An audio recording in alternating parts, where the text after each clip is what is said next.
and welcome back to the NHL preview event, part 2. Yes, part 2. All right, so last night I did talk about the Pacific Division. So now we are going to focus our attention into the Central Division, which we will be starting off first with the Chicago Blackhawks. And let's talk about the Blackhawks for a second here. So they have a fourth-year coach as of Jeremy Colton. Last year they finished 24, 25, and 7. 6th in the Discover Central Division, and obviously they did not qualify for the playoffs. Now, the 3 keys for the Chicago Blackhawks are as followed. Number 1 is health of Toews. Jonathan Toews is expected to return this season after he did not play last season because of a chronic immune system syndrome. Can you say that 3 times fast? Chronic immune response syndrome. Okay, anyway. If their 33-year-old captain is able to play as well as he did in the 1920 season, when he scored 60 points, 18 goals, and 42 assists in 70 regular games, and 9 points, 5 goals, and 4 assists in 9 Stanley Cup playoffs games, the Blackhawks will be in good shape. His return improves with depth at center, where they have Kirby Dach, Tyler Johnson acquired in a trade with Tampa Bay Lightning on July 27th, and Dylan Strome. Number 2, stronger at goalie. As we talked about yesterday, the trade with Marc-Andre Fleury, this is the result of it. They got a huge boost when they acquired Marc-Andre Fleury in a trade with the Vegas Golden Knights on July 27th. This was one of the biggest surprises in the offseason by far, as they acquired the 36-year-old that won the Vezina Trophy winner, voted by the best goalie in the NHL last season. When he was 26, 10, and 0 with a 1.98 goals against average and a 9.28 save percentage and 6 shutouts in 36 games. That's why he is super impressive and will help this team tremendously. Now they also have the rookie, Calvin Lackinen, was solid, but he was 17, 14, and 5 with a 3.01 GAA and a 909 save percentage and 2 shutouts in 37 games.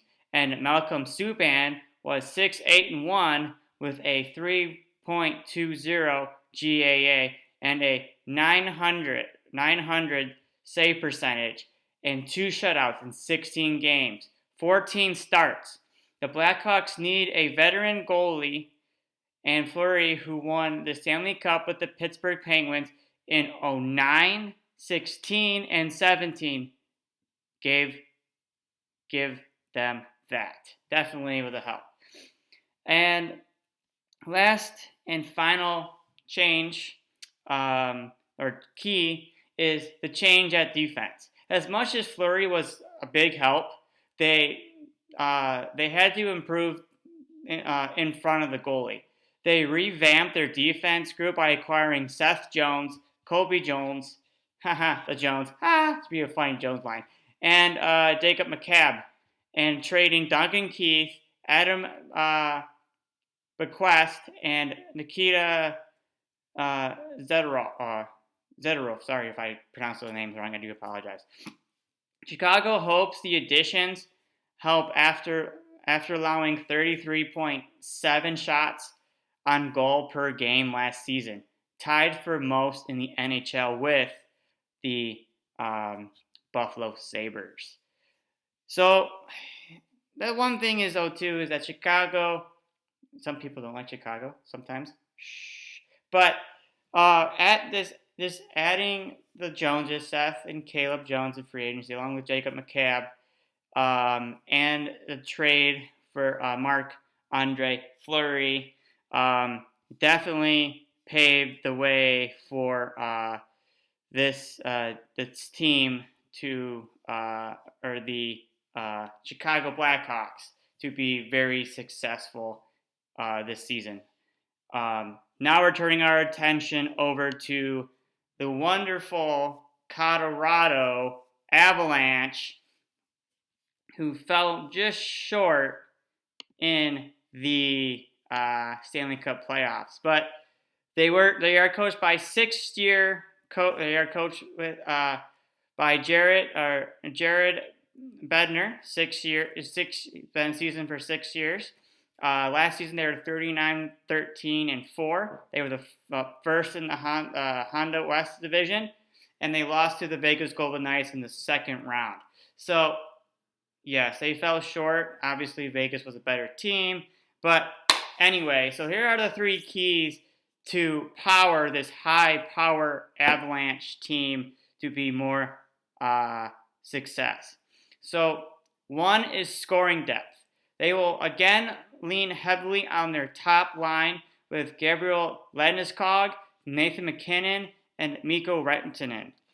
But they need to replace a productively lost from forwards Jonas Janiskai, who, sorry if I pronounced that name, who was selected by the Seattle Kraken in the 2021 expansion draft on July 21st, and Brandon Saad, who signed a 5-year contract with the St. Louis Blues on the 29th. Among the options to replace Saad at left wing on the second line is rookie Alex Newhook. The 20-year-old stood out at Boston College and with the Colorado Eagles of the American Hockey League last season, before earning a late call-up and getting 3 assists in 6 games and 2 points, 1 goal, 1 assist in 8 Stanley Cup playoff games. Now, JT Comfer and Tyson Jost and Valery Niskanen, sorry if that's a weird name to pronounce, but anyway, could be relied on more to help offset the loss of Donskey. Comfer scored 18 points, 8 goals, 8 assists in 48 games last season. Jost scored 17 points, 7 goals, 10 assists in 52 games.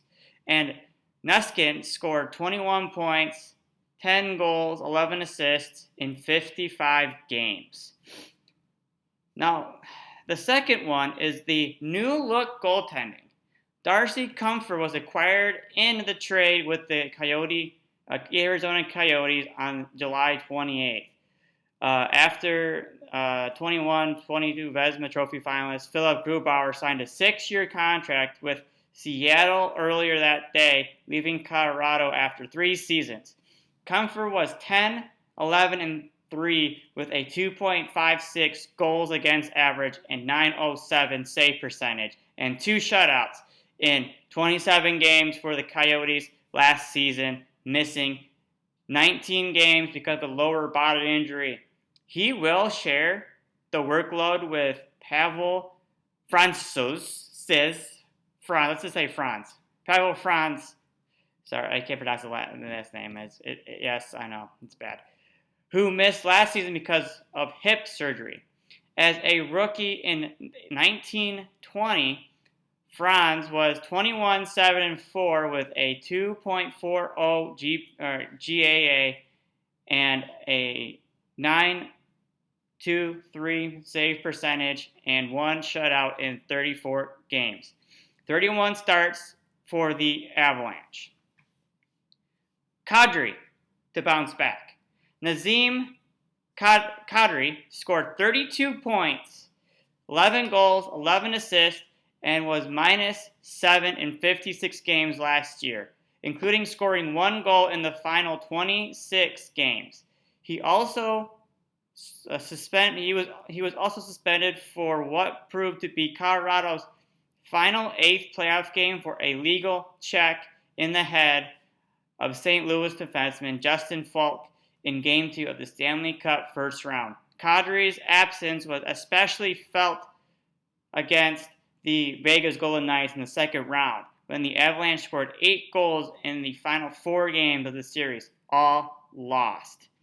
Now, just that, it really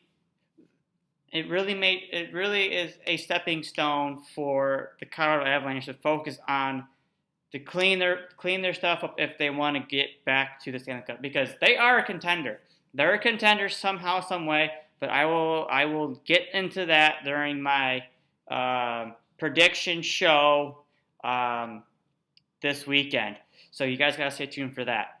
So then we're going back down. We're going to be talking about the Dallas Stars, which they are coached by third-year Rick Bowness.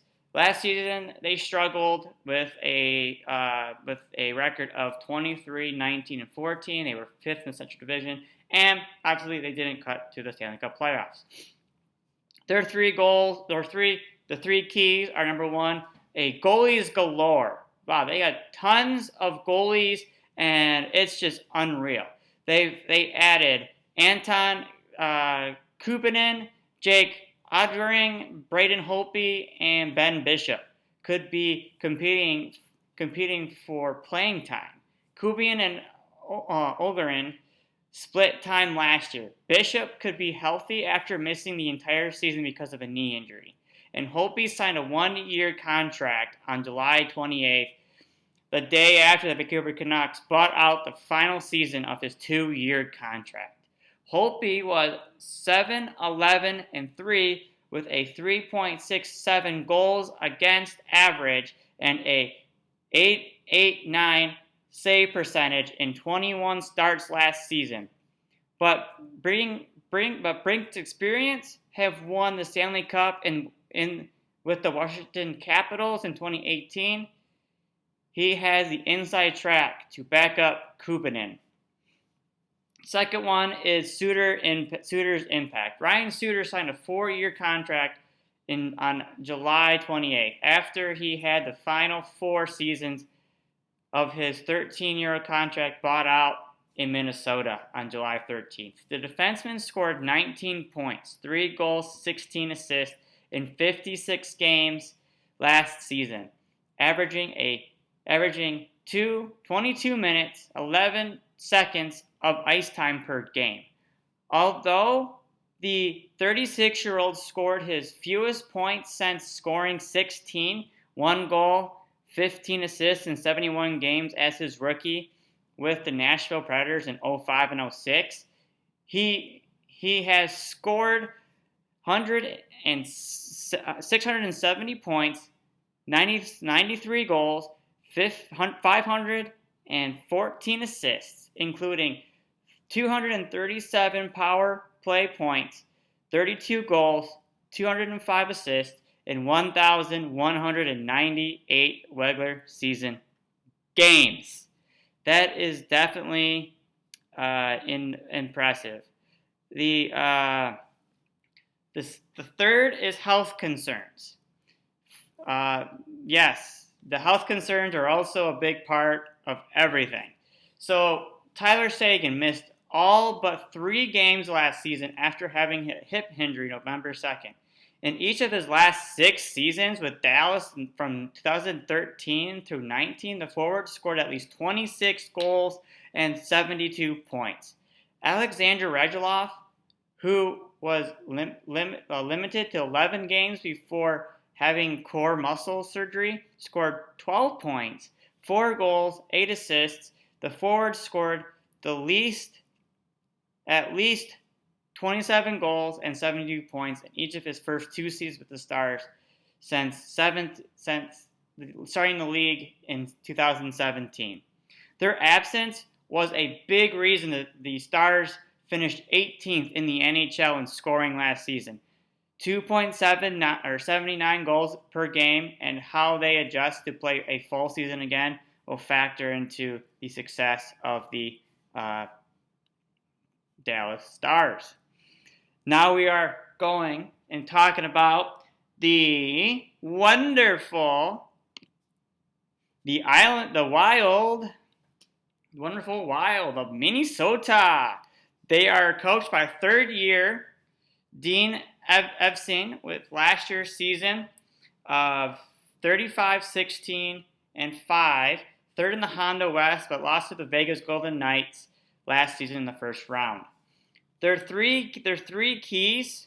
They're definitely their three keys for this year is Kapsel's encore. So Kirill Kapsel signed a 5-year extension in the 21st of September, meaning the 24-year-old forward who has a restricted free agent will participate in training camp. The Calder Trophy winner, voted as NHL Rookie of the Year last season, led first-year player in 27 points, 27 goals, 51 points, 8 power play goals, 151 shots on goal in 55 games. How will he fare in his second season? He expects for a full 82 games.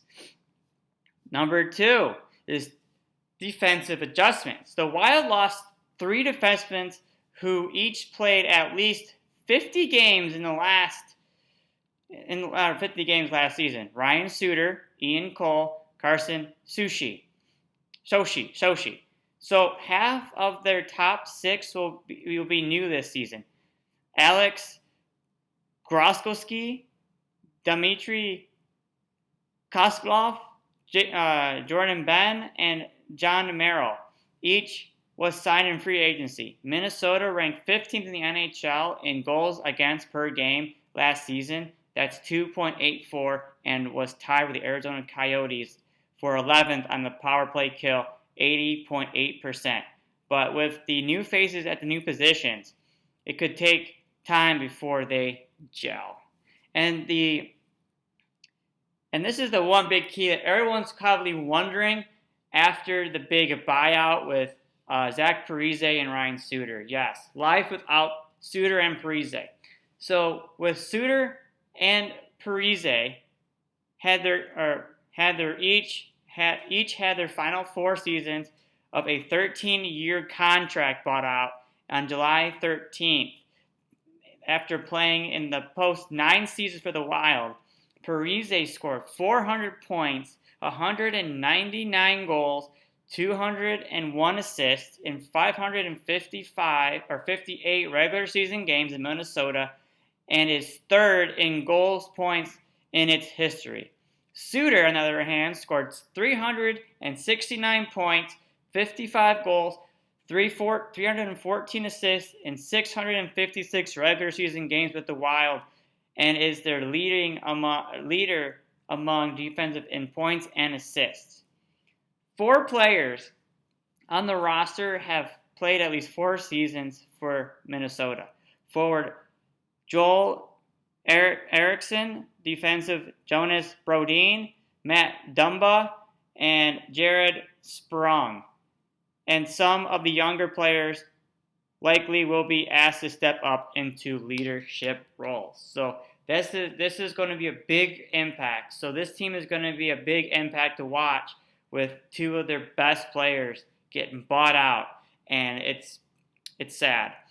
But now we're going to go into Music City. Woo! Give it up for the Music City. Woo! The Predators of Nashville. All right, so they are They are coached by Coach Hines, John Hines, not Joe Hines, but John Hines. 3rd season. Last year they finished the 31-23 and 2. They were 4th in Central Division. Lost to Carolina in the first round of the Stanley Cup playoffs. The three keys for them is continuing growth for Soro. Yushis Shoro became the starting goaltender for the Predators last season and seemed to affirm the faith that they had in him. He had a 2.28 goals against average and a 9.27 save percentage in 36 games, 35 starts, and a 2.78 GGA and a 9.21 save percentage in 6 Stanley Cup games. Soro, who had never played more than 40 games in an NHL season, will now have Pekka Rinne to help him as a mentor for the first time in his NHL career, as Rinne retired from the NHL on July 13th. He's a legend. One of the legends, baby. One of the legends. All right, so the second one we have is the youth movement. So the Predators made it priority to to go younger and faster this offseason. They've traded forward Victor Arvidsson, 28, to the Kings for 2 NHL draft picks and defenseman Ryan Ellis, 30 years old, to the Philadelphia Flyers, and acquired forward Cody Glass, 22, and defenseman Philippe Myers, 24. In the Ellis trade, forward Ali Trovinen, 22, and Philip Tomasano, 20, could compete for the roster spot in the top 6. Now the Predator number 3 is the production down the middle. Nashville will need more offensive production at center. Ryan Johansson scored 22 points, 7 goals, 15 assists in 48 games last season, and Matt Duchene scored 13 points, 6 goals, 7 assists in 13 games. Michael Gunlin, who signed a 4-year contract July 28th, can split time at center and left wing. Gunlin scored 13 goals last season, which tied Kali Jornarek for the team lead. Now, I don't want to say I want to break down more of this, but Nashville is gonna be young. Nashville is not really a party city, but it's a music city. So those people are looking for young guns to step up, and this is what the league's going to now. All these older guys like Rinne, for example, retired. They're all going to retire soon, so they have to rely on these young draft picks eventually to help this team grow. But no second later, we are going to go to St. Louis, where we are talking about the Blues. Yes, we are just about done with the Pacific Central Division. I am not going to talk about the Coyotes, but let's go deep dive into the St. Louis Blues. Now, they are coached by Greg Perreault, 4th year. They finished 27, 20, and 9, 4th in the Honda West Division, and they lost to Colorado in the first round of the Stanley Cup Stanley Cup playoffs. Their 3 goals is Tarasenko resolution. It appears that Vladimir Tarasenko will begin the season with the Blues, despite requesting a trade on May 25th. How long he remains in St. Louis and with the Blues is uncertain. But if Tarasenko can remain healthy, it could be a huge boost for the Blues. He played 34 games in the past 2 seasons, in part because of shoulder surgery, and has had surgery 3 times on his left shoulder since the end of the 2017-18 season. Last season, he scored 14 points, 4 goals, 10 assists in 24 regular season games and two goals in 4 Stanley Cup games.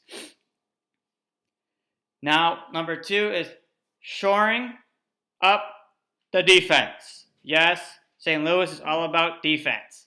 Okay?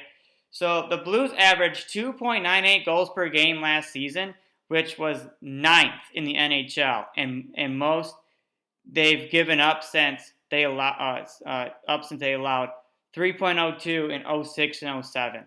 They were outscored 20-7 in the 4-game playoff loss to the Avalanche.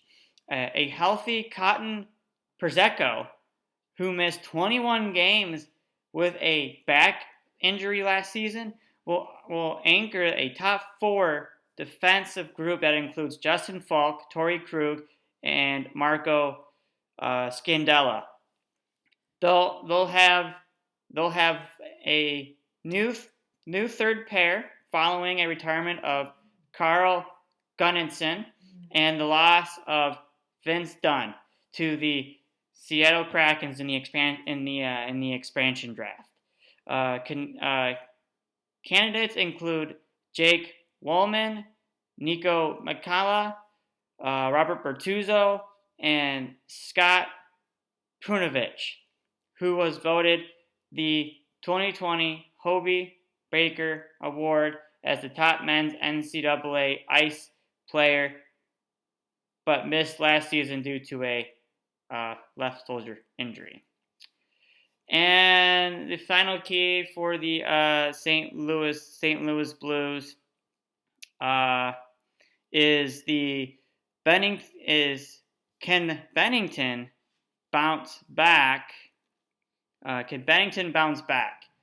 Goaltender Jordan Bennington was 18, 14, and 8 with a 2.65 goals against average and 910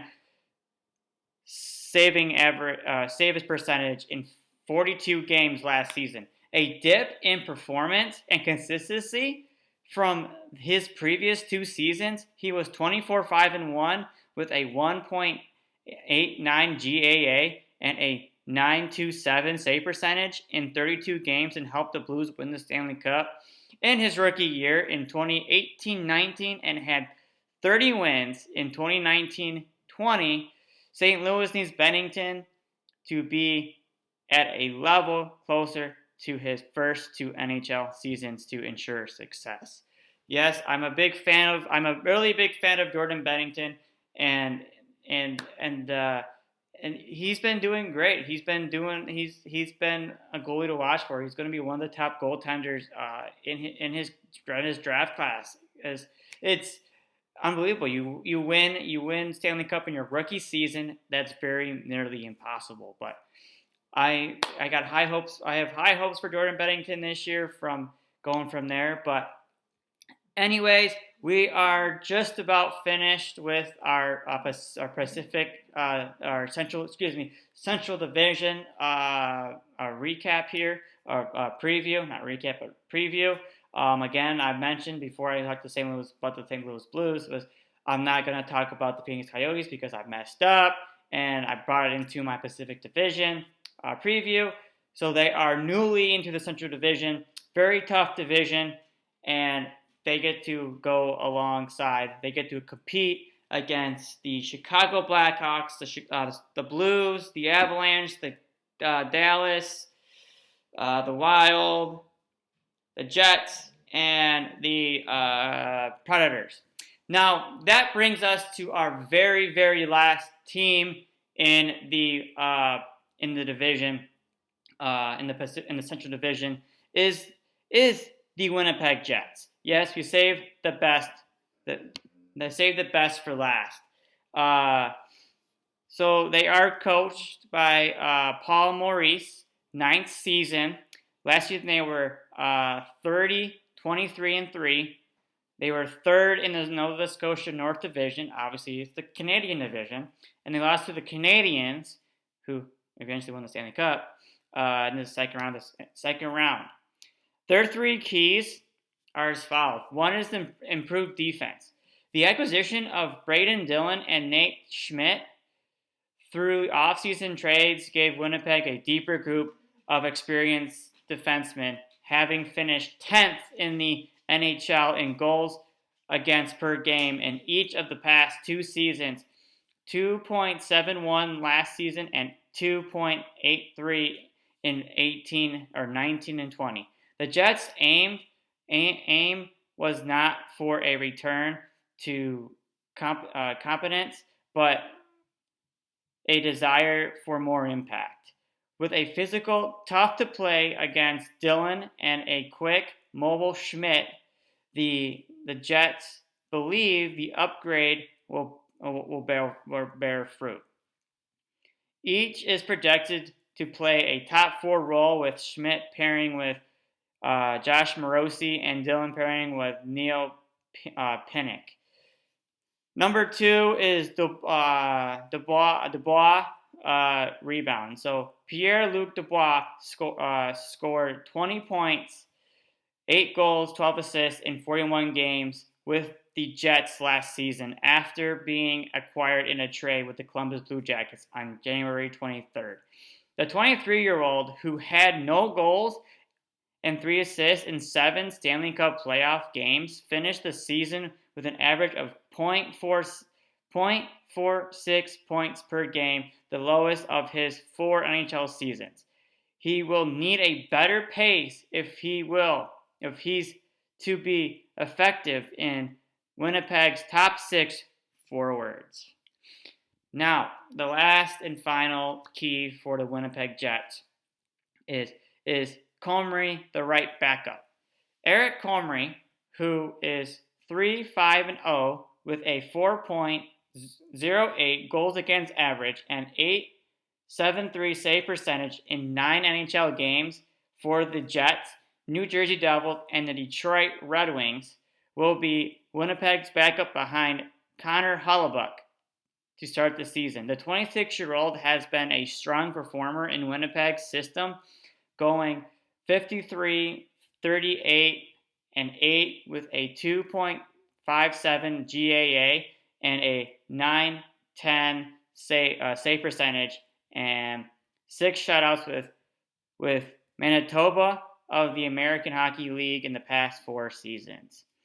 So the Jets have been going to be a really good team. I'm excited to see what they're going to do this year. But we'll see. I'll do my picks here very soon on Saturday. But thank you all for staying tuned with me. I know we've gone through the whole Western Division. We are very excited. We got 2 divisions down. Now we're moving on to the Eastern Division part 3. So stay tuned for part 3 to get ready for the heavy-duty Atlantic, I believe, and the Metropolitan. Sorry, I have my little board here because I got my board here just to make sure I'm doing it right, guys. But hey, you know what? Always stay classy. Always stay good. Stay fresh. Until another day. I'm Alex Brewer. Make sure you like, subscribe, comment down below. I will also comment back to you guys. So enjoy and see you next time.